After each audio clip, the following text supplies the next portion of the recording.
because I have so much of this white mohair yarn. When it was rebranding, they put it all on clearance. So I was like, oh, this really cool mohair yarn, yes please.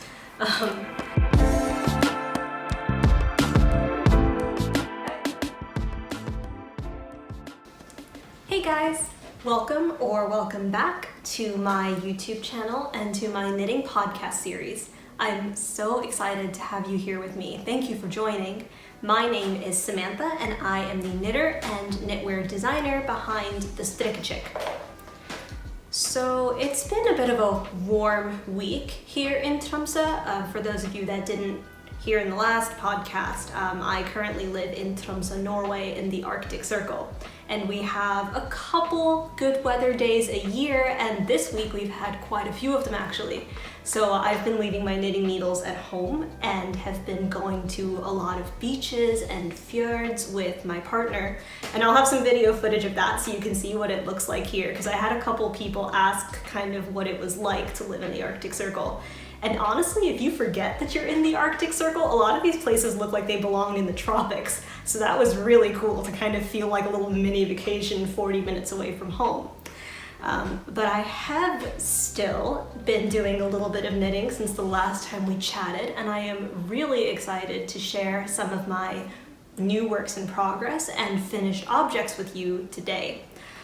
I'm going to start off with what I'm wearing, kind of like I did in the last podcast. This is the Luskenor sweater. I'm gonna try to give you a bit of a better look at it. It's kind of, I hopped onto the Strikkechick trend earlier this year, the structural knits kind of, where you use these different knit stitch patterns and you create these variations on the surface of your knitwear. And this one was inspired by Luskenor stone, which is found kind of at the foot of the cliffs of Mohair, which was one of the places that I really liked to take friends and family when they came to visit me when I used to live in Galway, Ireland for my master's. This is one of my more beginner-friendly patterns that actually is a very, very quick knit, and I still love because it's so versatile and easy to wear. It has 5 different textured panels that are knit in entirely knit and purl stitches, so it's kind of a good introduction to reading knitting charts, because there's only 2 symbols on them, so it's fairly easy to follow. And some people, my testers, have made beautiful versions. There was one person actually who did each panel in a different color, kind of to use up her leftover yarn, and that was so nice. Like, I am so tempted to cast on another one with my yarn scraps and do that. But if you want to see more, you can check out the hashtag Luskenor sweater on Instagram, and also the Ravelry project page, and see how other people knit it. So, moving on, I'm going to show you guys some of my finished objects, which you'll recognize as works in progress from the last podcast, if you tuned in then. The first one that I want to show you, and this is a bit sloppy because I haven't completely woven in the ends, but I am finished with my Menlo sweater. And for those of you who missed this last time, I talked about how this sweater's cable motif, kind of, this little diamond cable pattern on the front, it reminded me a bit of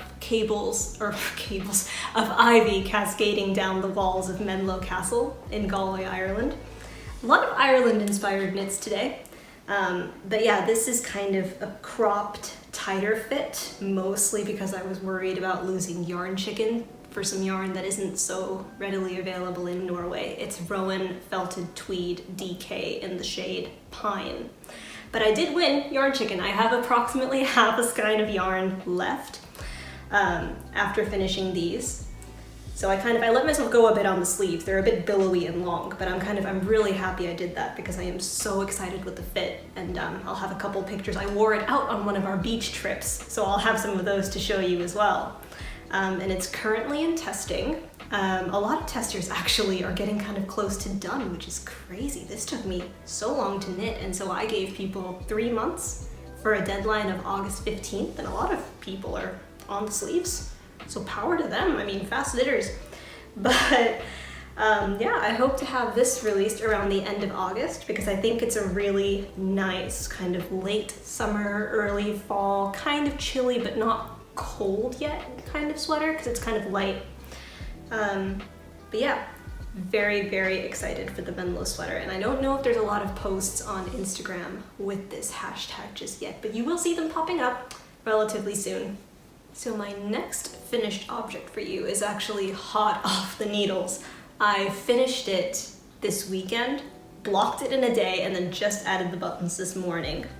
This is the Bonilla cardigan that I think last time I showed you, I had like one sleeve done, and then I finished the other sleeve, did a tutorial for the I-cord bind off on the sleeves that you can also find on my channel, and got the button band in double knitting done in a day, because I had put the button band off, I think, for the longest time. And I was just like, no, it's time to finish up this cardigan, get it blocked, and get it done, essentially. So this is actually made with yarn that I picked up when I was in Nice, France, on vacation in May. It's called Duvet d'Anjou from La Droguerie, which is a chain of it's a haberdashery that has a bunch of different locations around France. And they sell beautiful kind of in-house yarns that are blends of different animal fibers, and they have some synthetics and plant-based fibers. And I was really drawn to this one because it's a blend of Angora that's specifically found in a region called Anjou in France, and then also Merino. So it's very, very nice and warm, and gosh, it's just so soft. And the motif for this, which I'm gonna a bit of a close-up, but I don't know how good that is. It's found in a vintage knitting pattern book from patterns that are native to France. And so I've named this cardigan after the Bonilla Valley in Provence, where you find quite a few poppies, because this just reminds me a lot about poppies. And I will be sending, I'm still writing the pattern now, but I will send it out to be tech edited. One of my previous testers actually, who tested my first design, Soldog, offered to tech edit a couple of my patterns, which was very, very generous of her. And so I will be sending her the draft of the pattern for the Bonilla cardigan before I make a testing call. And then I also had a couple people on the last podcast ask me how I do testing calls. They're predominantly through Instagram. So you can go on my page there and see what's kind of out for testing. I also send out a tester call through my newsletter every time I do a tester call, and then newsletter subscribers get priority for the tester calls. So if you're interested in testing this design in particular, because it's going out next, just sign up for my newsletter and I'll have a link to that in the description below. Moving on, I'm going to talk about some of my works in progress at the moment. And one of these you've seen already and the rest of them you haven't. Guess which one you've seen? It's this one. If you tuned into the last episode, you'll know that I have been making my boyfriend an Arctisk sommergenser by Lenka Newman for the good, better half of the year now. It's been a bit of a, I started knitting it for him around the same time I started designing. So I was so excited about designing my own knits that poor Kevin's sweater kind of fell to the back burner. But I have been working on it, mostly because it's been so warm, and I've realized that like knitting a sleeve that doesn't kind of hang in your lap is a really nice way to keep knitting when you don't really feel like working on those big projects. So I have half of the second sleeve here done already, so it's only a matter of time before Kevin gets his sweater. And it's knit, I don't have the yarn here to show you, but it's knit in a mix of Letlöpi from Eastex, which is a very crunchy Icelandic wool, and Dropslima, which is a significantly softer wool that I am using for the main body of the sweater. So I think it's a fairly good combination. I love the Letlöpi colors, but then because I was doing the body in a natural off-white, I figured I could just go for a softer yarn that had kind of the same gauge as the Letlöpi. So I hope he likes it, because a lot of labor has gone into this so far. But it's very exciting. I'm excited to be able to knit him something that he can wear and not just another sweater or cardigan for myself.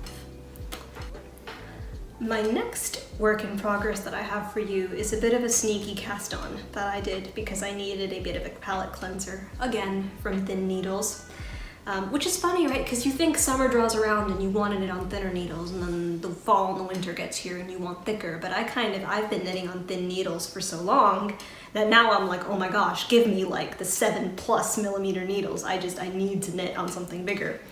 And this was kind of what is fulfilling that desire for me. This is, ooh, hello Clash. This is a Mohair cardigan in the works with a chunky cable motif kind of down the sleeves. Because I had a bunch of this Mohair yarn in my stash. It's called Påfugl by Dal Garn, which is a Norwegian yarn company. And now they've rebranded. It used to be called Line Langmo Påfugl, but now it's called Myk Påfugl, which means soft peacock. I hope I'm pronouncing that right. But it's a blend of 73% mohair and 22% wool and 5% polyamide. So what that kind of does is, because typically, right, mohair yarns have a silk core, but this yarn has, oh hello, I can show you this way, has a wool core. So I don't know how well you can see that, but it's very nice and warm and thick as a result. And so I figured, hey, Arctic Circle summer nights, this will be a perfect thing to just kind of throw on after a long day at the beach when it starts to get a bit chilly. So yeah, I've done the sleeves actually. I finished the sleeves very quickly. And I'm still kind of working on the body, and it's, I think, going to be a bit of a duster cardigan because I have so much of this white mohair yarn. When it was rebranding, they put it all on clearance. So I was like, oh, this really cool mohair yarn, yes please. So yeah, it's gonna be, I think, knee length-ish for me, maybe a little bit shorter. We'll see how much yarn I have. And I'm really excited to see how this turns out, because it's kind of, it's one of my first designs where I haven't kind of gone too crazy with the stitch patterns and the details, and kind of just like, oh, I really like this idea of this cardigan, let's just knit this. So it feels really nice and relaxing, especially because then when I'm like, oh, I'm gonna knit up or write up this pattern, it's not gonna be super complicated to grade. But yeah, we'll see how this one goes. So I've been thinking about the length of this actually. Because the sleeves are so big and I kind of, when you have these big sleeves, I am tempted to make it kind of a cropped cardigan the way I did Bonilla, because that also has fairly big sleeves. But I also kind of want to make it something like a blanket almost that you can wrap yourself in, and that requires it to be longer. So I'd love to hear what you think. Would you think this would look nicer as a cropped cardigan or a longer cardigan? Let me know. So the next thing I have to show you, actually it's not really a work in progress just yet, it's still just a swatch, but I'm so excited about the swatch, I just have to show you what I've been working on.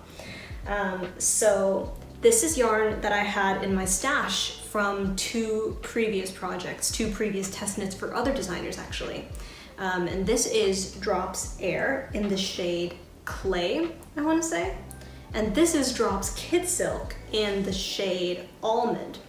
And so I was just going through my leftover yarn stash to see what I had and what I could work with, and I ended up putting these two together purely by accident, and I was like, this could be such a pretty yarn combination. And so I made a little swatch just in Strikkechick, and the Strikkechick side seemed a bit underwhelming to me. But the reverse Strikkechick side, you get these like really, really pretty little gold accents in the bumps, and I just think that is absolutely gorgeous. So I ordered more of this yarn, a sweater quantity's worth, and I think I'm going to make a sweater that has kind of a more intricate lace detailing pattern on the yoke, but features reverse Strikkechick for most of the sweater. Just because it's such an underrated texture, and especially with this combination of yarns, it's just absolutely gorgeous. It's like rose gold, but like a duskier rose gold, if that makes any sense. It's just, oh, I love this. In addition to my knitting works in progress, I've also been dabbling a little bit in the dark fiber arts of crochet. So I've been wanting to learn how to crochet for a little bit now. It was actually spurred by the fact that for my last birthday, my boyfriend, instead of a knitting kit, bought me a crochet kit, purely on accident, but I have kept it. And the other day when I was just kind of scrolling through Ravelry, I came across this gorgeous free pattern for a crochet messenger bag that looks like a little English townhouse. And I was like, oh, this is so advanced for me, who has never picked up a crochet hook in my life, but you have to get started somewhere. So I have been making these little granny squares, and I've got a bunch of them here. I've got a little stack. So I'm hoping to make a, what is this called? It's the Purple Ponchos Granny Square Tote Bag. And she has a lovely, very nicely written out tutorial on her website that I'll link, and also a video tutorial for how to do granny squares. Because I'm still at that point in crochet where I read chain this many and double crochet this many, and I'm like, I have no idea what that means. So I really need videos. But these have been so fun, and they're so cute and portable. I'm using Drops Paris, which is a 100% cotton yarn. So this is also time of firsts. This is my first time working with cotton yarn. I'm usually very much an animal fiber enthusiast all the way. But for a little tote bag, I figure cotton is the way to go. So I'm using these 4 very bright colors in different kind of orders that I will be combining, kind of like a little diagonal type pattern like this, I don't know. And then also I will be using this lovely light blue Drops Paris color to kind of crochet a border between each of these squares. And then hopefully I'll be able to find some fabric lining, because I think for a tote bag, these holes in the middle are just a little bit too big, and you would definitely lose stuff. I would lose my keys so fast. So definitely need a fabric lining.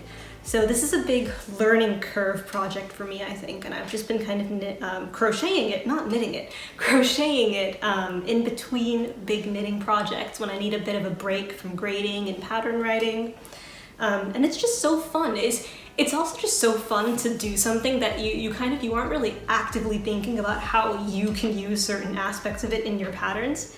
Because I feel like when I knit, even when I knit other people's patterns, I'm thinking about the way that they've written their patterns or certain design elements in those patterns and how I could use certain aspects of them when I design. And so it's an active process. But when you crochet, it's more of a passive kind of like, oh, I'm just following this pattern and crocheting these squares. And it's such a nice, well-needed mental break for me. And I'm very excited to see how this turns out. So yeah, stay tuned for updates on that as well. Well, bit of a shorter episode this time, just because summer weather has really gotten to me, but I honestly, after seeing these videos, I don't think you can blame me for really taking advantage of the weather we've had. But thank you so much for joining me as I talked about kind of my nitty/fiber arts projects at the moment. It's always so nice to hear what you guys think about my designs in the comments and to hear what you're making.